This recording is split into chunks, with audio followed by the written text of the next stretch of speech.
लारिक हैरबा नहा कया अमा थबक फंगदना लेरंबा अदु भारत सरकार की मिनिस्ट्री ऑफ रूरल डेवलपमेंट की मखादा Manipur state rural livelihood mission न सिंदुना क्लास 10 पास तौरबा खुंगंगी नहा कयाबु सिनफम कया ताकपी तंबिदुना माना चानबा थबक फंगहनबदा चाउना मतेंग पांगली।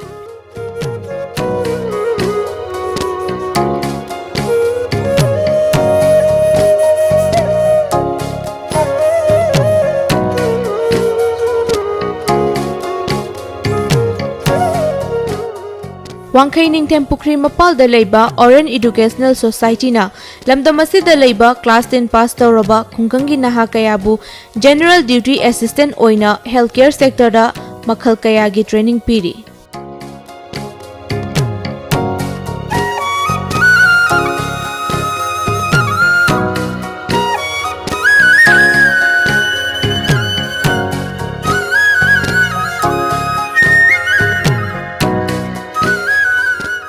सेंटर असिदा हौजिक फाउबदा बेस 12 दा ट्रेनी चनीगा हुमद्रा ट्रेनिंग पिखिबदा चादा मरफुदी मणिपुर अमदी मणिपुर की वांगवदा हेल्थ केयर सेक्टर दा थबक फंगहनख्रे।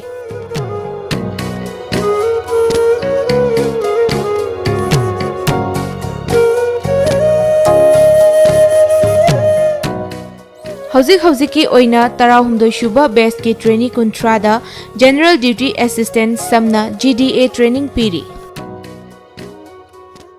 Ministry of rural development government of India अमदी Manipur state rural livelihood mission अनिना खुसमनदुना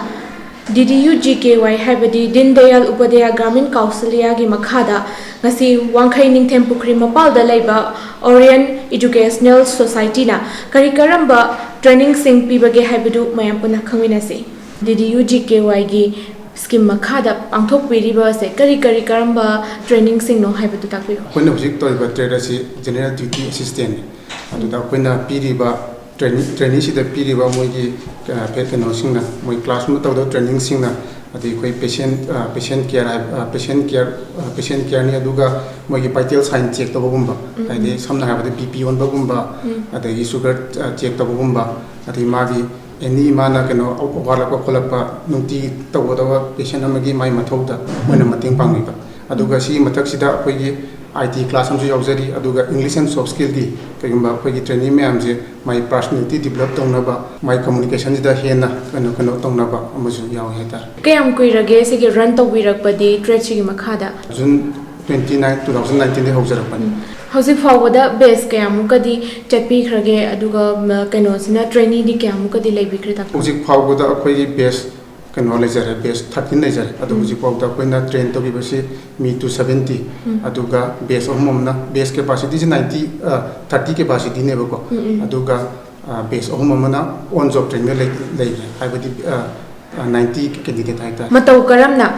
स्किल डेवलपमेंट हाइबदी DDU-GKY की स्कीम मखा सिदे जा ट्रेचिंग असिदे खुदोंग चाबा फंगनबगी दमकता कमाइना तौदना मतौ करमना चंगकदगे हाइबदी ताकपि कोई कनो लेजे मोबिलाइजर लेजे मोइना कोई खुंगंगी जगह दा चलगा अवेयरनेस कैंप मोइना पीरो कांदा जनरल ड्यूटी असिस्टेंट हाइबा ट्रेड से सिदा मोइना अचु सुकाइना तामा कांदा अदुगा मोइना इंटरेस्टेड कैंडिडेट सिंगना कोई ऑफिशियल की नंबर हाइतार काउंसिलर की नंबर मोबिलाइजर खुथांगदा नम फोन नंबर पिरा कान मोइना कांटेक्ट तोरा कांदा कोने सुमाइन तोरगा मोगी एडमिशन से माइ तोबुदुम याय हाइतार कांटेक्ट तोरपा मतमदा मखोइदा चंगदबा डॉक्यूमेंट सिंग हाइतारे अदुदि करी ओइगेतगे ताकपि BPL कार्ड जॉब कार्ड नतरना रेशन कार्ड अतुगा कोई AY कार्ड अतुगा मोगी बैंक की पासबुक क्लास 10 की मार्कशीट अतुगा रेसिडेंशियल सर्टिफिकेट अतुगा आधार अतुगा मरोइना मोइसे क्लास कनो ओइगदबो सही ट्राइम पांदगिना सही कुंथ्राबो की मनंग लेबा मी ओइगदबो नेबको ममांग दा ऑलरेडी 80% गुंबदी लोइख्रेना ताकपिख्रेको हाइग्रिबा लोइख्रिबा ट्रेनी सिंग से मखोइ की प्लेसमेंट से हम कदाई द तौबिगे कमाइना सिनबिगे दसु ताकपि कोई कोविड की मांग से हाइतार सिदा कोइन मपालम दा अंगांग अदुम थाई बको मपालम दा कोई गवादा थाई हैदराबाद अदमाइना प्लेस तौवे बको पेंडेमिक सिगी मरक सिदा मोइजे थुलख्रे बको अदुगा हौजिक सिना मखोइ की मणिपुर मनुंग दा इम्फाल एरिया जिदा मोइगी प्लेसमेंट कोइन अरेंज तौवे हाइतार अदु कोई समना हारबदा कनो गुम्बा हाइतार मेडिलेन गुम्बा अदगी लमयान बगुम्बा अदगी JCRE ꯑꯗꯩ ꯄ꯭ꯔꯤꯃꯥꯜꯅ ꯁꯨꯃꯥꯏꯅ ꯇꯧꯔꯒ ꯑꯩꯈꯣꯏꯅ ꯑꯦꯔꯦꯟꯖ ꯇꯧꯔꯒ ꯃꯣꯏꯒꯤ ꯊꯕꯛ ꯄꯤꯔꯤ ꯍꯥꯏꯇꯥꯔꯦ ꯍꯦꯟꯅ ꯈꯪꯖꯅꯤꯡꯕꯗꯤ ꯃꯐꯝ ꯑꯁꯤꯗ ꯂꯩꯕ ꯃꯇꯝꯗ ꯀꯗꯥꯏ ꯐꯥꯎꯕ ꯀꯌꯥꯝ ꯍꯦꯟꯅ ꯈꯨꯗꯣꯡꯆꯥꯕ ꯂꯩꯕꯒꯦ ꯈꯨꯗꯣꯡꯆꯥꯕꯁꯤꯡ ꯑꯗꯨꯒꯤ ꯃꯇꯥꯡꯗꯁꯨ ꯈꯔ ꯄꯟꯕꯤꯌꯨ ꯃꯣꯏꯅ ꯇ꯭ꯔꯦꯅꯤꯡ ꯌꯥꯎꯕ ꯃꯇꯝꯗ ꯃꯣꯏꯒꯤ ꯐ꯭ꯔꯤ ꯑꯣꯐ ꯀꯣꯁ ꯉꯥꯛꯇꯅꯦꯕꯀꯣ ꯑꯩꯈꯣꯏꯁꯦ ꯔꯦꯁꯤꯗꯦꯟꯁꯤꯌꯦꯜꯅꯦ ꯑꯗꯨꯒ ꯃꯣꯏ ꯌꯨꯅꯤꯐꯣꯔꯝ ꯑꯗꯒꯤ ꯐꯨꯗꯤꯡ ꯂꯣꯖꯤꯡ ꯑꯩꯈꯣꯏꯅ ꯂꯣꯏꯅꯃꯛ ꯄ꯭ꯔꯣꯚꯥꯏꯗ ꯇꯧꯋꯦ ꯍꯥꯏꯇꯥꯔꯦ ꯁꯣꯐ ꯁ꯭ꯀꯤꯜ ꯌꯥꯎꯏ ꯑꯗꯨꯒ IT ꯀ꯭ꯂꯥꯁ ꯌꯥꯎꯏ ꯂꯦꯡꯒ꯭ꯋꯦꯖꯀꯤ ꯀ꯭ꯂꯥꯁ ꯌꯥꯎꯏꯅ ꯇꯥꯛꯄꯤꯈꯤꯀꯣ ꯍꯥꯏꯔꯤꯕ ꯀ꯭ꯂꯥꯁꯁꯤꯡ ꯑꯁꯤꯗ ꯑꯣꯖꯥꯁꯤꯡꯁꯤꯅ ꯃꯇꯧ ꯀꯔꯝꯅ ꯁꯥꯇ꯭ꯔꯁꯤꯡꯁꯦ ꯍꯥꯏꯕꯗꯤ ꯇ꯭ꯔꯦꯅꯤꯁꯤꯡ ꯑꯁꯤ ꯂꯣꯏꯅꯕꯤꯕꯒꯦ ꯑꯗꯨꯁꯨ ꯈꯪꯖꯅꯤꯡꯉꯤ ꯐ꯭ꯔꯦꯟꯂꯤ ꯑꯣꯏꯕ ꯏꯟꯚꯥꯏꯔꯟꯃꯦꯟꯗ ꯃꯣꯏꯅ ꯂꯣꯏꯅꯕꯤ ꯑꯗꯨꯒ ꯃꯣꯏꯒꯤ ꯀ꯭ꯂꯥꯁꯁꯤꯅ ꯑꯃꯨꯛ ꯀꯃꯥꯏꯅ ꯇꯧꯒꯦ ꯍꯥꯏꯕ ꯃꯇꯝꯗ ꯃꯥꯒꯤ ꯗꯣꯃꯦꯅꯤ ꯀ꯭ꯂꯥꯁ ꯑꯃ ꯂꯩ ꯑꯩꯈꯣꯏ ꯉꯁꯥꯏ ꯑꯩꯅ ꯄꯟꯖꯈꯤꯕ ꯖꯦꯅꯔꯦꯜ ꯗ꯭ꯌꯨꯇꯤ ꯑꯦꯁꯤꯁꯇꯦꯟ GDAꯒꯤ ꯀ꯭ꯂꯥꯁꯁꯤꯅ ꯃꯦꯟ ꯑꯣꯏꯔꯒ ꯃꯣꯏꯒꯤ ꯑꯗꯨꯒꯤ ꯃꯥꯒꯤ ꯑꯋꯥꯔ ꯈꯥꯏꯗꯣꯛꯑꯒ ꯑꯗꯨꯃꯥꯏꯅ ꯃꯣꯏꯅ ꯀ꯭ꯂꯥꯁ ꯂꯧꯖꯩ ꯍꯥꯏꯇꯥꯔꯦ 270 ꯃꯨꯛꯇꯤ ꯇ꯭ꯔꯦꯅꯤ ꯑꯣꯏꯅ ꯂꯣꯏꯈ꯭ꯔꯦꯅ ꯇꯥꯛꯄꯤꯈꯤꯀꯣ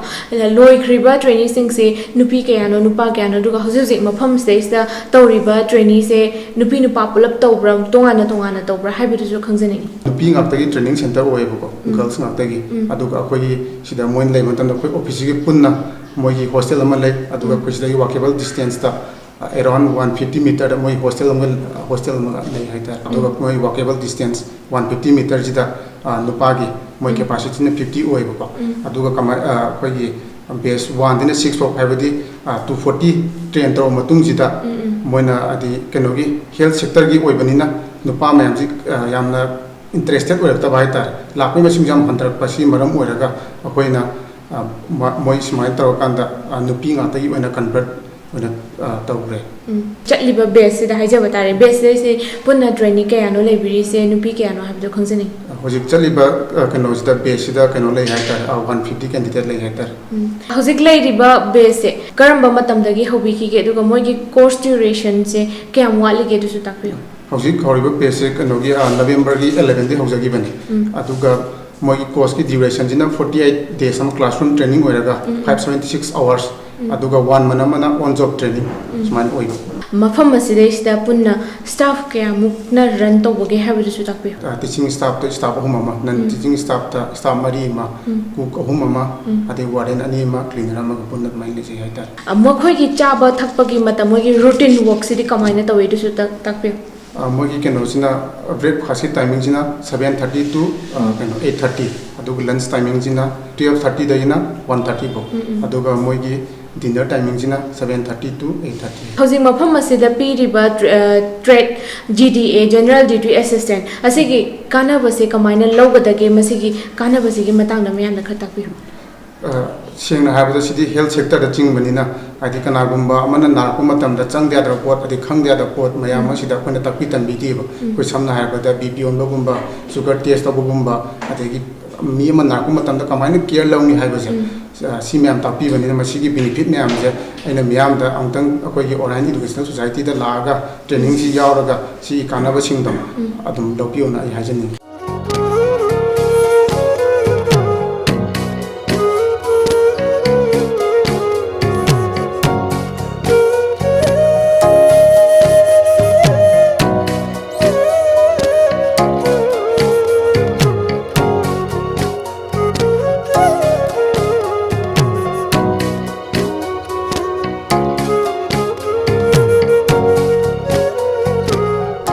ꯃꯐꯝꯁꯤꯗꯩꯁꯤꯗ ꯇꯥꯛꯄꯤꯔꯝꯃꯤꯁꯦ ꯀꯔꯝꯕ ꯃꯈꯜꯒꯤ ꯀ꯭ꯂꯥꯁꯅꯣ ꯇꯥꯛꯄꯤꯌꯨ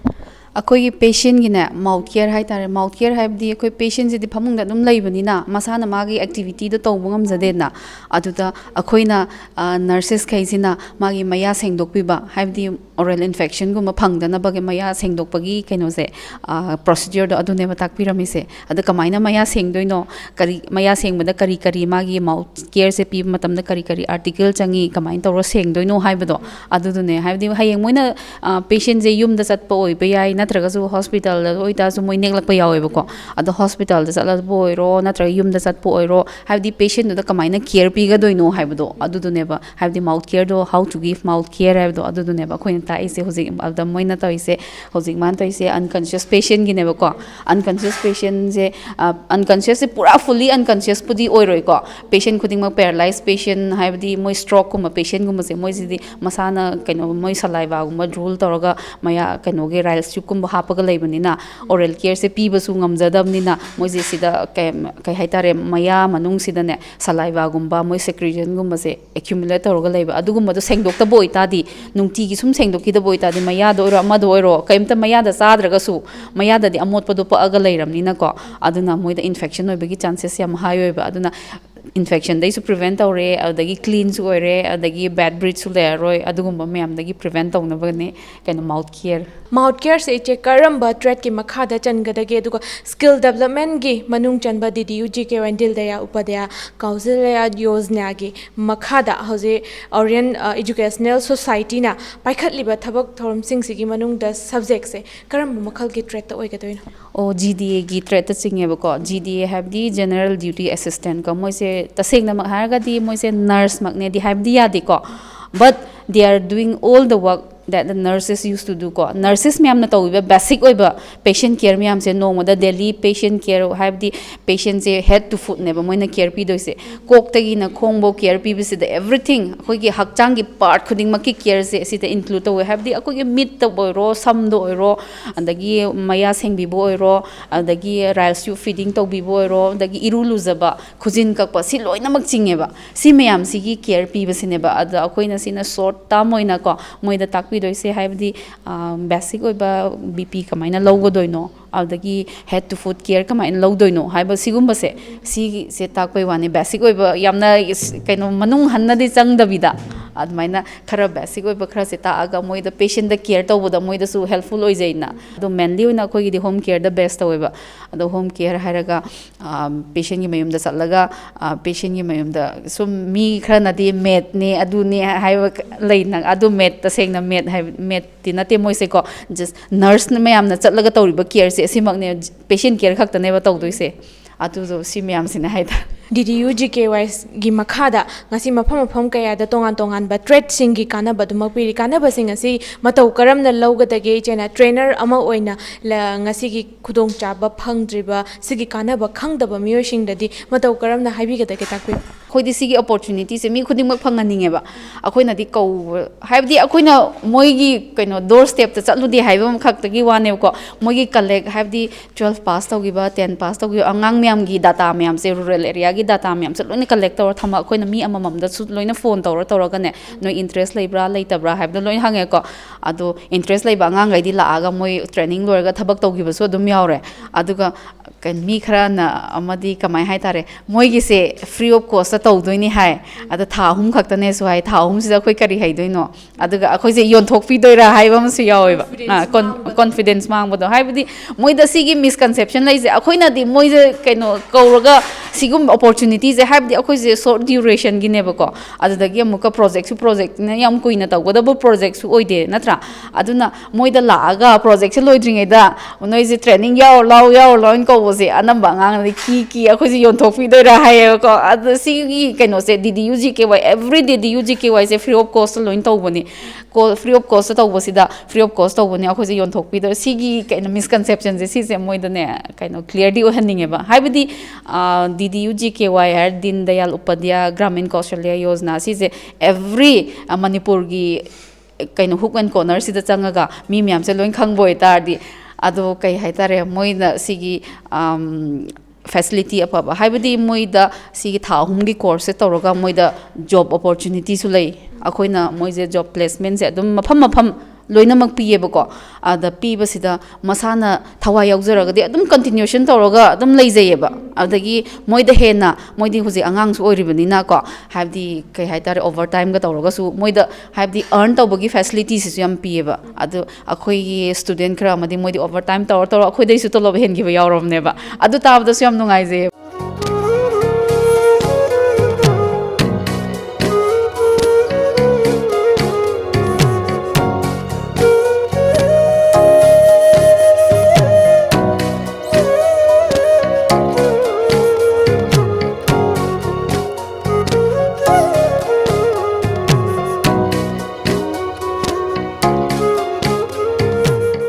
ओजाना हुजिक ताकपिरमिसे करम्बा ओइगदोइनो ताकपिर अइना हुजिक ताकसरिसे अखोइगी MS Word नेबा MS Word सिदा अखोइगी CV कमाइना सेमगनी ꯍꯥꯏꯕꯗꯨꯒꯤ ꯀꯣꯔꯁꯇꯨꯅ ꯑꯩ ꯉꯁꯤ ꯇꯧꯖꯔꯝꯃꯤꯁꯤꯅꯤ ꯇꯥꯛꯄꯤꯔꯤꯕ ꯀꯣꯔꯁꯁꯦ ꯇ꯭ꯔꯦꯅꯤꯁꯤꯡꯁꯤꯅ ꯂꯧꯁꯜꯂꯤ ꯅꯠꯇ꯭ꯔꯒ ꯂꯧꯁꯟꯗꯦ ꯃꯈꯣꯏꯒꯤ ꯅꯣꯂꯦꯖ ꯆꯦꯛ ꯇꯧꯕ ꯃꯇꯝꯗꯗꯤ ꯀꯔꯝꯕ ꯃꯑꯣꯡꯗ ꯀꯃꯥꯏꯅ ꯇꯧꯕꯤ? ꯃꯣꯏꯁꯦ ꯑꯩꯈꯣꯏꯒꯤ ꯑꯍꯥꯟꯕꯗ ꯑꯩꯅ ꯊꯤꯑꯣꯔꯤ ꯀ꯭ꯂꯥꯁ ꯑꯣꯏꯅꯁꯨ ꯑꯩꯈꯣꯏ ꯀ꯭ꯂꯥꯁꯔꯨꯝꯗ ꯍꯥꯟꯅ ꯈꯔ ꯇꯧꯋꯦ ꯑꯗꯣ ꯊꯤꯑꯣꯔꯤ ꯀ꯭ꯂꯥꯁꯁꯦ ꯂꯣꯏꯔ ꯃꯇꯨꯡꯗ ꯑꯩꯈꯣꯏꯁꯤ IT ꯂꯦꯕꯁꯤꯗ ꯆꯪꯉꯒ ꯃꯣꯏ ꯄ꯭ꯔꯦꯛꯇꯤꯀꯦꯜ ꯇꯧꯕꯁꯦ ꯁꯨꯃꯥꯏꯅ ꯇꯧꯍꯜꯂꯒ ꯃꯣꯏꯒꯤ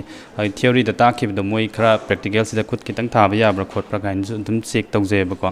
ꯑꯗꯨꯒ ꯃꯣꯏꯁꯦ ꯑꯅꯝꯕꯅ ꯃꯣꯏꯁꯦ ꯀꯝꯄ꯭ꯌꯨꯇꯔꯁꯦ ꯍꯥꯟꯅꯗꯒꯤ ꯈꯔ ꯈꯪꯉꯛꯄꯁꯨ ꯑꯗꯨꯝ ꯌꯥꯎꯏ ꯑꯗꯨꯒ ꯈꯪꯗꯕꯁꯨ ꯌꯥꯎꯋꯦ ꯑꯗꯣ ꯈꯪꯗꯕꯗꯨꯅ ꯑꯩꯈꯣꯏꯒꯤ ꯈꯤꯇꯪ ꯃꯅꯥꯛꯇꯒꯨꯝꯅ ꯆꯪꯁꯤꯟꯕꯤꯔꯒ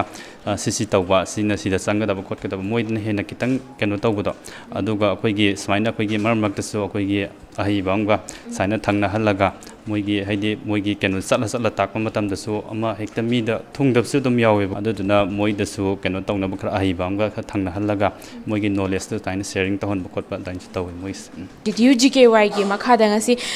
ꯃꯐꯝ ꯑꯁꯤꯗꯩꯁꯤꯗ ꯄꯤꯔꯤꯕ ꯇ꯭ꯔꯦꯅꯤꯡꯁꯤꯡ ꯑꯁꯤꯒꯤ ꯃꯇꯥꯡꯗ ꯑꯣꯖꯥꯅ ꯇ꯭ꯔꯦꯅꯔ ꯑꯃ ꯑꯣꯏꯅ ꯀꯔꯤ ꯋꯥꯐꯝ ꯊꯝꯕꯤꯅꯤꯡꯕꯒꯦ ꯇꯥꯛꯄꯤꯌꯨ? ꯍꯧꯖꯤꯛ ꯑꯩꯈꯣꯏꯅ ꯇꯧꯖꯔꯤꯕ ꯇ꯭ꯔꯦꯅꯤꯡꯁꯦ ꯑꯩꯈꯣꯏꯒꯤ ꯌꯥꯝꯅ ꯀꯥꯟꯅꯕ ꯇ꯭ꯔꯦꯅꯤꯡꯅꯤ ꯍꯥꯏꯕꯗꯤ ꯑꯩꯈꯣꯏꯒꯤ ꯀ꯭ꯂꯥꯁ 10 ꯄꯥꯁ ꯇꯧꯔꯕ ꯑꯗꯨꯒꯤ ꯃꯇꯨꯡꯗ ꯑꯩꯈꯣꯏꯒꯤ ꯀꯔꯤ ꯇꯧꯒꯗꯒꯦ ꯈꯪꯗꯕ ꯑꯗꯩ ꯊꯕꯛꯁꯨ ꯑꯩꯈꯣꯏꯒꯤ ꯁꯨꯐꯝ ꯅꯣꯝꯐꯝ ꯈꯪꯗꯕ ꯑꯗꯨ ꯃꯁꯥꯒꯤ ꯁꯦꯟꯊꯣꯛ ꯂꯝꯕꯤꯁꯨ ꯂꯩꯖꯗꯕ ꯁꯤꯒꯨꯝꯕꯁꯦ ꯑꯩꯈꯣꯏꯒꯤ ꯁꯤ ꯇ꯭ꯔꯦꯅꯤꯡꯁꯤꯅ ꯃꯣꯏꯒꯤ 10ꯁꯦ ꯄꯥꯁ ꯇꯧꯔꯕ ꯃꯇꯨꯡꯗ ꯑꯩꯈꯣꯏꯒꯤ ꯇ꯭ꯔꯦꯅꯤꯡ ꯃꯆꯥ ꯑꯃꯈꯛ ꯄꯤꯖꯔꯒ ꯃꯣꯏꯁꯤꯒꯤ ꯄ꯭ꯂꯦꯁꯃꯦꯟꯒꯤ ꯀꯩꯅꯣꯁꯦ ꯈꯨꯗꯣꯡꯆꯥꯕꯁꯦ ꯑꯗꯨꯝ ꯐꯪꯍꯜꯂꯤ ꯄ꯭ꯂꯦꯁꯃꯦꯟꯁꯦ ꯑꯩꯈꯣꯏꯒꯤ ꯃꯦꯟ ꯁꯕꯖꯦꯛꯇꯤ ꯑꯩꯈꯣꯏꯒꯤꯁꯦ ꯀꯩꯅꯣꯒꯤ ꯑꯩꯈꯣꯏ ꯕꯦꯠ ꯁꯥꯏꯠ ꯑꯦꯁꯤꯁꯇꯦꯟ ꯑꯩꯈꯣꯏꯒꯤ GDAꯅ ꯍꯥꯏꯔꯦꯀꯣ ꯑꯗꯨ GDA ꯖꯦꯅꯔꯦꯜ ꯗ꯭ꯌꯨꯇꯤ ꯑꯦꯁꯤꯁꯇꯦꯟ ꯍꯥꯏꯕꯅꯦꯕ ꯁꯤꯁꯤꯅ ꯑꯩꯈꯣꯏꯒꯤ ꯃꯦꯟ ꯗꯣꯃꯦꯟꯗꯤ ꯑꯗꯨꯅ ꯑꯣꯏꯗꯣꯏꯅꯦꯕꯀꯣ ꯑꯩꯈꯣꯏꯒꯤ ꯍꯧꯖꯤꯛꯇꯤ ꯀꯝꯄ꯭ꯌꯨꯇꯔꯒꯤꯁꯨ ꯃꯇꯝꯅꯤꯅ ꯑꯩꯈꯣꯏꯒꯤ ꯀꯝꯄ꯭ꯌꯨꯇꯔꯒꯤ ꯑꯩꯈꯣꯏ ITꯒꯤ ꯀꯩꯅꯣꯁꯤꯃ ꯁꯕꯖꯦꯛ ꯑꯃꯁꯨ ꯍꯥꯞꯆꯤꯟꯖꯕ ꯑꯗꯩ ꯑꯉꯥꯡꯈꯩꯗꯁꯨ ꯍꯌꯦꯡ ꯃꯣꯏꯒꯤ ꯁꯨꯝ ꯃꯊꯧꯁꯦ ꯑꯗꯨꯝ ꯇꯥꯔꯛꯑꯦꯕ ꯀꯩꯒꯤꯅꯣ ꯍꯥꯏꯔꯒꯗꯤ ꯑꯩꯈꯣꯏꯒꯤ ꯊꯕꯛꯁꯦ ꯑꯇꯣꯞꯄ ꯑꯝꯗ ꯀꯝꯄꯅꯤ ꯑꯃꯗ ꯆꯠꯀꯦ ꯈꯣꯠꯀꯦꯅ ꯍꯥꯏꯔꯒꯁꯨ ꯃꯣꯏ ꯃꯁꯥꯒꯤ ꯔꯤꯖꯨꯝꯁꯦ ꯀꯃꯥꯏꯅ ꯁꯦꯝꯃꯒ ꯑꯩ ꯊꯕꯛꯁꯦ ꯀꯃꯥꯏꯅ ꯇꯧ ꯑꯦꯄ꯭ꯂꯥꯏ ꯇꯧꯒꯗꯒꯦ ꯈꯣꯠꯀꯗꯒꯦ ꯑꯗꯨꯒꯨꯝꯕ ꯃꯌꯥꯝꯗꯣ ꯃꯣꯏꯗꯁꯨ ꯍꯌꯦꯡ ꯇꯨꯡꯒꯤ ꯄꯨꯟꯁꯤꯗꯁꯨ ꯂꯥꯛꯄ ꯃꯇꯝꯗꯁꯨ ꯑꯩꯈꯣই ꯈꯪꯖꯅꯕ ꯍꯥꯏꯅ ꯑꯁꯤꯒꯤ ꯀꯩꯅꯣꯁꯦ ꯑꯩꯈꯣꯏꯒꯤ ꯇ꯭ꯔꯦꯅꯤꯡꯁꯦ ꯑꯗꯨꯝ ꯇꯧꯖꯕꯅꯤ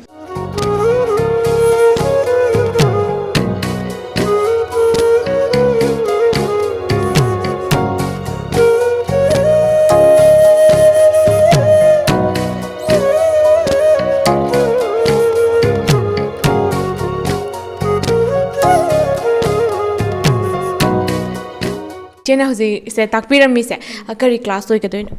ꯗꯣꯃꯦꯟ ꯊꯤꯑꯣꯔꯤꯒꯤ ꯗꯣꯃꯦꯟ ꯊꯤꯑꯣꯔꯤꯁꯤꯗꯩꯁꯤꯗ ꯀꯔꯤ ꯀꯔꯤ ꯃꯅꯨꯡ ꯆꯟꯕꯒꯦ ꯀꯃꯥꯏꯅ ꯇꯧꯕꯒꯦ ꯍꯥꯏꯕꯗꯨꯁꯨ ꯇꯥꯛꯄꯤꯌꯨ? GDA ꯍꯥꯏꯕꯀꯣ ꯖꯦꯅꯔꯦꯜ ꯗ꯭ꯌꯨꯇꯤ ꯑꯦꯁꯤꯁꯇꯦꯟ ꯁꯤꯗ ꯇꯧꯔꯤꯁꯦ ꯑꯩꯈꯣꯏꯒꯤ ꯅꯔꯁꯤꯡ ꯀꯤꯌꯔ ꯄꯦꯁꯦꯟ ꯀꯤꯌꯔ ꯄꯤꯕ ꯕꯦꯗ ꯕꯥꯠ ꯇꯧꯕꯤꯕ ꯄꯦꯁꯦꯟꯒꯤ ꯐꯤꯗꯤꯡ ꯑꯗꯒꯤ ꯄꯦꯁꯦꯟꯒꯤ ꯍꯥꯏꯗꯤ ꯃꯦꯗꯤꯀꯦꯁꯟ ꯄꯤꯕꯤꯕ ꯑꯗꯒꯤ ꯄꯦꯁꯦꯟꯒꯤ ꯕꯦꯛ ꯀꯤꯌꯔ ꯇ꯭ꯔꯦꯅꯤꯁꯤꯡꯁꯤꯗꯩꯁꯤꯗ ꯀ꯭ꯂꯥꯁ ꯂꯧꯕꯤꯕ ꯃꯇꯝꯗ ꯑꯍꯣꯡꯕ ꯈꯦꯠꯅꯕ ꯃꯌꯥꯝ ꯑꯃ ꯂꯩꯔꯝꯒꯅꯤ ꯃꯤ ꯑꯃꯒꯁꯨ ꯃꯥꯟꯅꯗꯕꯅꯤꯅ ꯂꯩꯔꯤꯕ ꯇ꯭ꯔꯦꯅꯤꯁꯤꯡꯁꯤꯒꯤ ꯈꯦꯠꯅꯕꯁꯤꯡꯁꯦ ꯃꯑꯣꯡ ꯃꯇꯧꯁꯤꯡꯁꯦ ꯃꯇꯧ ꯀꯔꯝꯅ ꯂꯣꯏꯅꯕꯤꯕꯒꯦ ꯇꯥꯛꯄꯤꯌꯨ? ꯃꯈꯜ ꯑꯉꯥꯡ ꯃꯌꯥꯝ ꯂꯥꯛꯑꯦ ꯌꯥꯝꯕꯅꯤꯅ ꯑꯍꯥꯟꯕ ꯂꯥꯛꯄꯗꯨꯒ ꯍꯧꯖꯤꯛ ꯂꯣꯏꯔꯝꯗꯥꯏꯒ ꯃꯌꯥꯏ ꯆꯠꯁꯜꯂꯛꯄꯒꯁꯦ ꯑꯗꯨꯝ ꯑꯉꯥꯡꯁꯦ ꯑꯗꯨꯝ ꯍꯥꯏꯗꯤ ꯆꯦꯟꯖ ꯂꯥꯛꯄꯁꯨ ꯌꯥꯎꯋꯦꯕ ꯑꯗꯩ ꯈꯪꯉꯝꯗꯕ ꯍꯩꯔꯝꯗꯕ ꯃꯌꯥꯝ ꯑꯃꯁꯨ ꯌꯥꯎꯔꯝꯃꯤ ꯑꯗꯨ ꯁꯤ ꯂꯥꯛꯄꯗꯒꯤ ꯍꯦꯟꯅ ꯈꯪꯈꯤꯕ ꯃꯤꯁꯦ ꯀꯤꯕ ꯈꯣꯠꯄ ꯃꯤ ꯂꯣꯏꯅꯕꯁꯦ ꯈꯔ ꯀꯩꯅꯣ ꯇꯧꯕꯁꯨ ꯃꯌꯥꯝꯁꯨ ꯌꯥꯎꯔꯛꯑꯦ ꯑꯗꯨꯗ ꯑꯗꯨꯝ ꯁꯨꯝ ꯂꯣꯏꯅꯕꯒꯤ ꯃꯇꯨꯡ ꯏꯟꯅ ꯑꯗꯨꯝ ꯃꯁꯥꯒꯤ ꯀꯩꯅꯣ ꯆꯦꯟꯖꯦꯁ ꯃꯌꯥꯝ ꯂꯥꯛꯑꯦ ꯍꯥꯏꯇꯥꯔꯦ꯫ DTU GKYꯅ ꯄꯤꯔꯤꯕ ꯀꯥꯟꯅꯕꯁꯤꯡ ꯑꯁꯤ ꯃꯇꯧ ꯀꯔꯝꯅ ꯂꯧꯒꯗꯒꯦ ꯑꯗꯨꯒ ꯃꯁꯤꯒꯤ ꯀꯥꯟꯅꯕ ꯐꯪꯗ꯭ꯔꯤꯕ ꯃꯤꯑꯣꯏꯁꯤꯡꯗꯗꯤ ꯑꯦꯁ ꯑ ꯇ꯭ꯔꯦꯅꯔ ꯑꯃ ꯑꯣꯏꯅ ꯀꯔꯤ ꯋꯥꯐꯝ ꯊꯝꯕꯤꯅꯤꯡꯕꯒꯦ ꯇꯥꯛꯄꯤꯌꯨ? ꯔꯨꯔꯦꯜ ꯑꯦꯔꯤꯌꯥꯒꯤ ꯀꯣ ꯃꯣꯏꯒꯤ ꯑꯗꯨ ꯆꯟꯕ ꯑꯉꯥꯡ ꯍꯥꯏꯇꯥꯔꯦ ꯁꯤꯁꯤꯗ ꯐꯪꯕ ꯁ꯭ꯀꯤꯝꯅꯦꯕ ꯑꯗꯨ ꯌꯥꯔꯤꯉꯩꯗꯤ ꯍꯥꯏꯗꯤ ꯁꯤꯗ ꯂꯥꯛꯏꯕ ꯑꯉꯥꯡꯈꯩꯁꯤꯅꯁꯨ ꯃꯥꯒꯤ ꯐ꯭ꯔꯦꯟ ꯁꯔꯀꯜꯒꯨꯝꯕꯗ ꯍꯥꯏꯕꯤꯔꯒ ꯑꯗꯒꯤ ꯈꯪꯗꯕ ꯂꯩꯔꯒꯁꯨ ꯀꯣ ꯁꯤꯒꯨꯝꯕꯁꯤꯗ ꯄꯥꯎ ꯄꯤꯕꯤꯔꯒ ꯃꯣꯏ ꯍꯥꯏꯗꯤ ꯐ꯭ꯔꯦꯟ ꯁꯔꯀꯜꯁꯤꯡꯗꯣ ꯍꯥꯏꯕꯤꯔꯒ ꯁꯤꯒꯤ ꯀꯥꯟꯅꯕꯁꯦ ꯐꯪꯍꯟꯕꯤꯕ ꯑꯗꯨꯒ ꯌꯥꯝꯗꯤ ꯀꯥꯟꯅꯩꯅ ꯈꯜꯂꯦ ꯑꯩꯒꯤ ꯃꯣꯠꯇ꯫ ꯑꯗꯨ GDAꯁꯤꯒꯤ ꯊꯤꯑꯣꯔꯤꯁꯤꯗ ꯃꯇꯧ ꯀꯔꯝꯅ ꯇꯥꯛꯄꯒꯦ ꯀꯃꯥꯏꯅ ꯇꯧꯒꯦ ꯍꯥꯏꯕꯗꯨ ꯇꯥꯛꯄꯤꯌꯨ? ꯊꯤꯑꯣꯔꯤꯁꯤꯗ ꯑꯩꯈꯣꯏꯒꯤ ꯍꯥꯏꯗꯤ ꯄ꯭ꯔꯦꯛꯇꯤꯀꯦꯜꯗ ꯇꯧꯒꯗꯕꯈꯩꯗꯣ ꯑꯩꯈꯣꯏꯅ ꯊꯤꯑꯣꯔꯤ ꯑꯣꯏꯅ ꯇꯥꯛꯑꯒ ꯑꯩꯈꯣꯏꯅ ꯄ꯭ꯔꯦꯛꯇꯤꯀꯦꯜ ꯇꯧꯕ ꯑꯗꯩ ꯊꯤꯑꯣꯔꯤꯁꯤꯗ ꯍꯥꯏꯗꯤ ꯄ꯭ꯔꯦꯛꯇꯤꯀꯦꯜꯗ ꯇꯧꯒꯗꯕꯈꯩ ꯍꯥꯏꯗꯤ ꯕꯦꯗ ꯕꯥꯠ ꯑꯣꯏꯔꯣ ꯕꯦꯗ ꯕꯥꯠꯁꯦ ꯀꯃꯥꯏꯅ ꯇꯧꯒꯅꯤ ꯑꯗꯩ ꯄꯦꯁꯦꯟꯒꯤ ꯚꯥꯏꯇꯦꯜ ꯁꯥꯏꯟ ꯂꯧꯕ ꯑꯗꯒꯤ ꯄꯦꯁꯦꯟꯒꯤ ꯅꯔꯁꯤꯡ ꯀꯤꯌꯔ ꯄꯤꯕꯤꯕ ꯑꯗꯨꯒꯨꯝꯕ ꯑꯣꯏꯅ ꯇꯧꯋꯦ꯫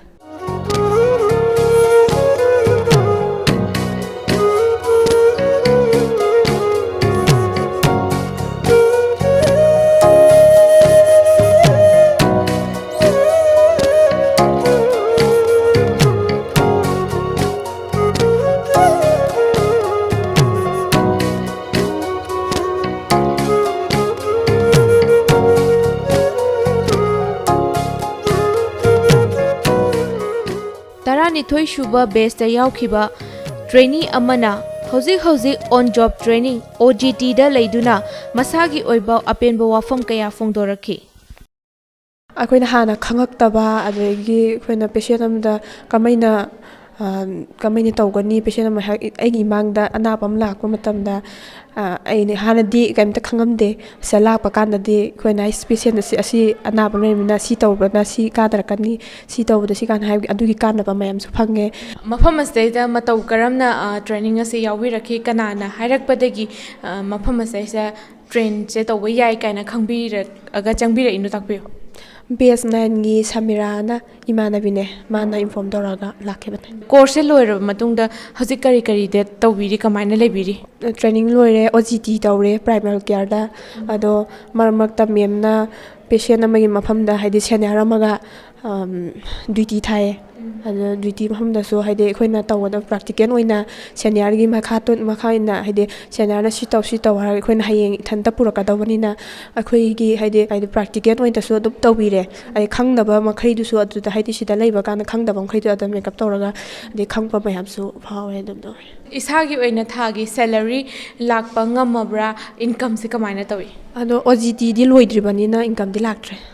OJT ꯂꯣꯏꯗ꯭ꯔꯤꯕꯅꯤꯅ ꯏꯟꯀꯝꯗꯤ ꯂꯥꯛꯇ꯭ꯔꯤꯕ꯫ ꯑꯗꯣ ꯍꯥꯟꯅꯒꯤ ꯄꯨꯟꯁꯤꯗ ꯁꯤꯒꯤ ꯇ꯭ꯔꯦꯅꯤꯡꯁꯦ ꯌꯥꯎꯗ꯭ꯔꯤꯉꯩ ꯃꯃꯥꯡꯗ ꯈꯦꯠꯅꯕ ꯀꯌꯥ ꯑꯃꯁꯨ ꯂꯩꯕꯤꯔꯝꯒꯅꯤ, ꯑꯗꯨꯒ ꯍꯧꯖꯤꯛꯀꯤ ꯇ꯭ꯔꯦꯅꯤꯡꯁꯦ ꯌꯥꯎꯔꯨꯔꯕ ꯃꯇꯨꯡꯗ ꯑꯍꯣꯡꯕ ꯀꯌꯥ ꯑꯃꯁꯨ ꯂꯩꯔꯝꯃꯅꯤꯅ ꯈꯟꯖꯩ꯫ ꯑꯍꯣꯡꯕ ꯑꯅꯤꯁꯦ ꯃꯇꯧ ꯀꯔꯝꯅ ꯍꯥꯏꯕ ꯌꯥꯒꯗꯒꯦ? ꯃꯤꯌꯥꯝꯗ ꯈꯤꯇꯪ ꯄꯥꯎꯗꯝꯕꯤꯌꯨ꯫ ꯍꯣꯏ, ꯍꯥꯟꯅꯗꯤ ꯍꯥꯏꯗꯤ ꯖꯤꯔꯣ ꯗꯤꯒ꯭ꯔꯤꯗ ꯂꯩꯔꯦ꯫ ꯍꯧꯖꯤꯛꯇꯤ ꯍꯥꯏꯗꯤ ꯄꯥꯔꯁꯦꯟꯇꯦꯖ ꯌꯥꯝꯅ ꯍꯥꯏꯗꯤ ꯈꯪꯕꯒꯤ ꯆꯥꯟꯁꯇꯣ ꯌꯥꯝꯅ ꯂꯩꯌꯦ꯫ ꯍꯥꯏꯕꯗꯤ ꯀꯩꯒꯨꯝꯕ ꯏꯃꯨꯡꯒꯤ ꯐꯦꯃꯤꯂꯤꯗ ꯑꯣꯏꯔꯁꯨ ꯀꯩꯅꯣꯝꯇ ꯑꯅꯥꯕ ꯑꯣꯏꯇꯥꯔꯁꯨ ꯑꯩꯈꯣꯏꯅ ꯍꯥꯏꯗꯤ ꯗꯥꯛꯇꯔꯗ ꯏꯟꯐꯣꯔꯝ ꯇꯧꯗ꯭ꯔꯤꯀꯥꯟꯗ ꯑꯩꯈꯣꯏꯅ ꯀꯩꯝꯇ ꯍꯥꯏꯗꯤ ꯇꯧꯕꯒꯤ ꯀꯥꯟꯅꯕꯁꯨ ꯐꯪꯉꯦ꯫ ꯑꯗꯒꯤ ꯂꯩꯀꯥꯏꯒꯤꯁꯨ ꯍꯥꯏꯗꯤ BP ꯑꯣꯟꯕꯒꯤ ꯑꯃꯇ ꯑꯣꯏꯔꯁꯨ BP ꯑꯣꯟꯕꯁꯨ ꯍꯩꯔꯦ꯫ ꯑꯗꯒꯤ ꯍꯤꯗꯥꯛ ꯅꯨꯡꯗꯥꯛ ꯀꯥꯞꯄꯕꯨꯗꯤ ꯍꯣꯏꯀꯣ ꯇꯆ ꯇꯧꯗ꯭ꯔꯤꯕꯅꯤꯅ ꯑꯗꯨꯒꯤꯗꯤ ꯊꯣꯏꯗꯣꯛꯅ ꯀꯩꯗꯧꯗ꯭ꯔꯤ꯫ ꯑꯗꯩ ꯑꯦꯅꯤ ꯂꯣꯏꯅꯃꯛꯇꯤ ꯈꯦꯠꯅꯕꯗꯣ ꯌꯥꯝꯅ ꯐꯪꯉꯦ, ꯂꯣꯏꯅꯃꯛ ꯉꯝꯃꯦ ꯍꯥꯏꯇꯥꯔꯦ꯫ ꯃꯐꯝ ꯑꯁꯤꯗ ꯇ꯭ꯔꯦꯟ ꯇꯧꯕ ꯌꯥꯎꯔꯛꯄꯁꯦ ꯀꯌꯥꯝ ꯀꯨꯏꯔꯒꯦ? ꯑꯩꯒꯤꯁꯦ ꯉꯁꯤꯒ 21 days ꯑꯣꯏꯒꯅꯤ꯫ ꯃꯇꯧ ꯀꯔꯝꯅ ꯃꯐꯝ ꯑꯁꯤꯗꯩꯁꯤꯗ ꯇ꯭ꯔꯦꯅꯤꯡ ꯑꯁꯤꯗꯩꯁꯤꯗ ꯌꯥꯎꯕ ꯂꯥꯛꯄꯤꯈꯤꯕꯅꯣ ꯍꯥꯏꯕꯗꯣ ꯇꯥꯛꯄꯤꯌꯨ꯫ ꯑꯩ ꯑꯍꯥꯟꯕꯗ 12 ꯊꯥꯕ ꯂꯣꯏꯕ ꯀꯥꯟꯗ ꯃꯈꯥ ꯇꯝꯊꯒꯦ ꯈꯜꯂꯤ, ꯑꯗꯨꯕꯨ ꯂꯣꯛꯗꯥꯎꯟꯅ ꯃꯔꯝ ꯑꯣꯏꯗꯨꯅ ꯁ꯭ꯀꯨꯜꯁꯨ ꯆꯥꯡ ꯅꯥꯏꯅ ꯀꯥꯗ꯭ꯔꯦ꯫ ꯑꯗꯨꯅ ꯇꯧꯐꯝ ꯈꯪꯗꯅ ꯂꯩꯕꯅꯦ꯫ ꯏꯃꯥꯟꯅꯕꯤ ꯑꯃꯅ ꯁꯨꯃꯥꯏꯅ ꯍꯥꯏꯔꯛꯑꯦ, ꯏꯆꯦ ꯑꯃꯁꯨ ꯁꯤ DDU GKYꯒꯤ ꯊꯕꯛ ꯌꯥꯎꯔꯝꯃꯦ, ꯑꯗꯨꯒ ꯍꯧꯖꯤꯛꯇꯤ ꯃꯥꯒꯤ ꯃꯁꯥꯒꯤ ꯀꯦꯔꯤꯌꯔ ꯃꯊꯟꯇ ꯂꯦꯞꯄ ꯉꯝꯈ꯭ꯔꯦ ꯍꯥꯏꯕꯗꯣ ꯃꯥꯅ ꯍꯥꯏꯔꯛꯄ꯫ ꯑꯗꯨꯗꯒꯤ ꯑꯩꯉꯣꯟꯗ ꯌꯥꯝ ꯏꯟꯁꯄꯥꯌꯔ ꯑꯣꯏꯈꯤꯕ꯫ ꯑꯗꯨꯗꯒꯤ ꯑꯩꯅ ꯑꯩꯈꯣꯏ ꯏꯃꯨꯡꯁꯤꯡꯒ ꯇꯥꯟꯅꯕ ꯑꯩ ꯁꯤ ꯌꯥꯎꯒꯦ, ꯁꯨꯃꯥꯏꯅ ꯇꯧꯋꯦ ꯍꯥꯏꯅ, ꯑꯗꯨꯒ ꯑꯩꯒꯤ ꯏꯃꯨꯡꯁꯤꯡꯗꯁꯨ ꯑꯩꯕꯨ ꯍꯔꯥꯎꯅ ꯌꯥꯕꯤꯔꯒ ꯁꯤ ꯃꯐꯝꯁꯦ ꯁꯤꯗ ꯂꯩꯖꯔꯕꯅꯤ꯫ ꯇ꯭ꯔꯦꯅꯤꯡ ꯑꯁꯦ ꯌꯥꯎꯔꯛꯄꯗꯒꯤ ꯀꯔꯤ ꯑꯍꯣꯡꯕ, ꯈꯦꯠꯅꯕ, ꯍꯥꯟꯅ ꯃꯃꯥꯡꯗ ꯂꯩꯔꯝꯗꯕ ꯅꯣꯂꯦꯖꯇꯒꯤ ꯀꯗꯥꯏ ꯐꯥꯎꯕ ꯍꯦꯟꯒꯠꯄ ꯉꯝꯃꯒꯦ ꯇꯥꯛꯄꯤꯌꯨ꯫ ꯑꯍꯣꯡꯕ ꯍꯥꯏꯁꯤꯗꯤ ꯑꯩꯒꯤꯗꯃꯛꯇꯗꯤ ꯑꯍꯣꯡꯕ ꯉꯥꯛꯇꯅꯤ꯫ ꯍꯥꯏꯕꯗꯤ ꯍꯥꯟꯅ ꯑꯩꯅ ꯂꯩꯔꯝꯕ ꯑꯩꯒꯤ ꯄꯨꯟꯁꯤꯁꯦ ꯑꯩꯁꯦ ꯌꯥꯝ ꯀꯥꯋꯔꯗ ꯑꯣꯏꯕ ꯃꯤ ꯑꯃ ꯑꯣꯏꯔꯝꯃꯤ꯫ ꯃꯤ ꯑꯃꯒ ꯏꯟꯇꯔꯦꯛ ꯇꯧꯕꯁꯦ ꯍꯩꯇꯦ, ꯑꯗꯨꯒ ꯁꯦꯜꯐ ꯀꯟꯐꯤꯗꯦꯟꯁꯁꯨ ꯂꯩꯔꯝꯗꯦ꯫ ꯀꯝꯃ꯭ꯌꯨꯅꯤꯀꯦꯁꯟ ꯑꯃꯗꯤ ꯄꯪꯆꯨꯋꯦꯂꯤꯇꯤꯗꯒꯤꯁꯨ ꯌꯥꯝ ꯂꯦꯛ ꯑꯣꯏꯔꯝꯃꯤ꯫ ꯑꯗꯨꯕꯨ ꯉꯁꯤ DDU GKYꯒꯤ ꯑꯣꯔꯤꯌꯟ ꯏꯟꯁꯇꯤꯇ꯭ꯌꯨꯁꯟꯁꯤꯗ ꯑꯩꯅ ꯍꯦꯛ ꯂꯥꯛꯄꯗꯒꯤ ꯃꯤ ꯑꯃꯒ ꯏꯟꯇꯔꯦꯛ ꯇꯧꯕ, ꯀꯝꯃ꯭ꯌꯨꯅꯤꯀꯦꯁꯟ ꯑꯃꯗꯤ ꯄꯪꯆꯨꯋꯦꯂꯤꯇꯤ ꯃꯇꯥꯡꯗꯁꯨ ꯑꯩ ꯑꯗꯨꯝ ꯏꯁꯥ ꯏꯊꯟꯇ ꯑꯞꯒ꯭ꯔꯦꯗ ꯇꯧꯈ꯭ꯔꯦ꯫ 12 ꯂꯣꯏꯔꯀꯥꯟꯗ ꯃꯐꯝꯁꯦ ꯊꯤꯔꯀꯥꯟꯗ ꯌꯥꯎꯔꯛꯄꯁꯦ ꯁꯤꯁꯦ ꯏꯁꯥꯗ ꯀꯩ ꯐꯤꯜ ꯇꯧꯒꯦ? ꯌꯥꯝ ꯅꯨꯡꯉꯥꯏꯌꯦ꯫ ꯑꯗꯨꯒ ꯑꯍꯥꯟꯕ ꯃꯤꯒꯤ ꯗ꯭ꯔꯦꯁ ꯁꯦꯠꯂꯀꯥꯟꯗꯗꯤ ꯀꯩꯒꯤꯅꯣ ꯁꯨꯝ ꯈꯟꯈꯤꯕꯗꯣ, ꯑꯗꯣ ꯑꯩꯅ ꯏꯁꯥꯅ ꯌꯥꯎꯔꯀꯥꯟꯗ ꯑꯩꯁꯦ ꯁꯤꯒꯤ ꯑꯣꯏꯔꯦ, ꯑꯗꯨꯒ ꯌꯥꯝꯅ ꯀꯩꯅꯣꯁꯨ ꯌꯥꯝ ꯀꯥꯟꯅꯕꯁꯨ ꯌꯥꯝ ꯐꯪꯉꯦꯕ ꯑꯩꯉꯣꯟꯗ꯫ ꯑꯗꯨꯒ ꯁꯨꯝ ꯑꯩ IT-ꯒꯁꯦ ꯁꯨꯝ ꯀꯩꯝ ꯄꯥꯏꯕ ꯍꯩꯇꯦꯕ, ꯁꯨꯝ ꯐꯣꯟꯕꯨꯗꯤ ꯄꯥꯏꯔꯁꯨ ꯁꯨꯃꯥꯏꯅ ꯀꯝꯄ꯭ꯌꯨꯇꯔ ꯁꯨꯃꯥꯏꯅ ꯄꯥꯏꯔꯒ ꯇꯧꯕꯁꯦ ꯑꯩꯉꯣꯟꯗ ꯀꯩꯝ ꯇꯧꯗꯦ꯫ ꯑꯗꯨꯒ ꯄꯦꯁꯦꯟ ꯀꯦꯌꯔ ꯇꯧꯕꯁꯦ ꯀꯃꯥꯏꯅ ꯇꯧꯅꯤ, ꯏꯁꯥꯅꯁꯨ ꯌꯨꯝꯗꯁꯨ ꯑꯅꯥꯕ ꯑꯃꯒꯤ ꯁꯦꯕꯥ ꯇꯧꯕ ꯍꯩꯇꯦꯕ, ꯍꯥꯏꯕꯗꯤ ꯀꯃꯥꯏꯅ ꯇꯧꯅꯤꯁꯦ ꯑꯩ ꯁꯨꯈꯪ ꯈꯪꯗꯦ꯫ ꯑꯗꯨꯒ ꯁꯤꯗ ꯂꯥꯛꯑꯀꯥꯟꯗ ꯄꯦꯁꯦꯟ ꯀꯦꯌꯔ ꯂꯧꯕꯁꯦ ꯁꯨꯃꯥꯏꯅ ꯂꯧꯅꯤ ꯍꯥꯏꯕꯁꯦ ꯃꯦꯝ ꯃꯣꯏꯅ ꯐꯖꯅ ꯌꯥꯝ ꯀ꯭ꯂꯤꯌꯥꯔ ꯑꯣꯏꯅ ꯇꯥꯛꯑꯦꯕ ꯑꯩꯈꯣꯏꯗ꯫ ꯑꯗꯨꯗꯒꯤ ꯑꯩꯁꯦ ꯌꯥꯝ ꯅꯨꯡꯉꯥꯏꯕ꯫ ꯑꯗꯨꯒ ꯑꯩ ꯄꯦꯁꯦꯟ ꯀꯦꯌꯔ ꯇꯧꯕ ꯌꯨꯝꯗ ꯂꯩꯔꯤꯀꯥꯟꯗ ꯁꯨꯡꯍꯩ ꯍꯩꯇꯦ꯫ ꯁꯤ ꯂꯥꯛꯑꯀꯥꯟꯗꯗꯤ ꯁꯨꯝ ꯈꯤꯇꯪ ꯁꯣꯛꯄ ꯗ꯭ꯔꯦꯁꯤꯡꯕꯨ ꯇꯧꯕ ꯑꯣꯏꯔꯣꯀꯣ, ꯈꯤꯇꯪ ꯑꯩꯉꯣꯟꯗ ꯁꯨꯃꯥꯏꯅ ꯇꯧꯅꯤ ꯍꯥꯏꯕꯗꯣ꯫ ꯑꯗꯒꯤ ꯌꯨꯝꯗ ꯂꯩꯕ ꯃꯇꯝꯗ ꯈꯤꯇꯪ ꯁꯣꯛꯄ ꯀꯥꯟꯁꯤꯗ ꯑꯍꯜ ꯁꯨꯝ ꯇꯤꯟ ꯊꯥ ꯐꯕꯅꯤ ꯈꯣꯠꯄꯅꯤ ꯀꯥꯏꯅ ꯇꯧꯕꯗꯣ, ꯁꯤꯗ ꯂꯥꯛꯑꯀꯥꯟꯗ सुमाइना तौरे खल्ले अदुम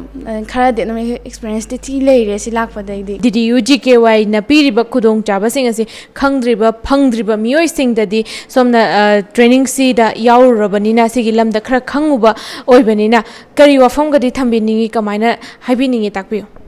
सिजे अखोई सुम अखोई नर्स मक तंबदी ngamdaba mi ma'am leiba adudo अखोइना सिदा फ्री एंड कोर्स ता तौबनी ना बको अदुगा ngamjadaba gai adusu adum sigi training sida yawhaninge aduga अखोइजु ngamdeba ngamdabani sida laaga yawbaje अखोइजु experience ma'am leire IT boy ro ade sob skill ade communicative english yamna keno ta mapan tho sumaina wangang bako buju loi ngammeba aduga patient ama care tauba khotpa su loi ngamme aduga yum amagi sum अखोइना mapan thaba ama phanghodraju अखोइदि experience te thile ore yumda अखोइ mama baba ngamakta matamda kamaina ken care longi habado aduju phajana khangba ngamme aduga sije ngamdaba mi gaiga adum yawhaningba ayo fawe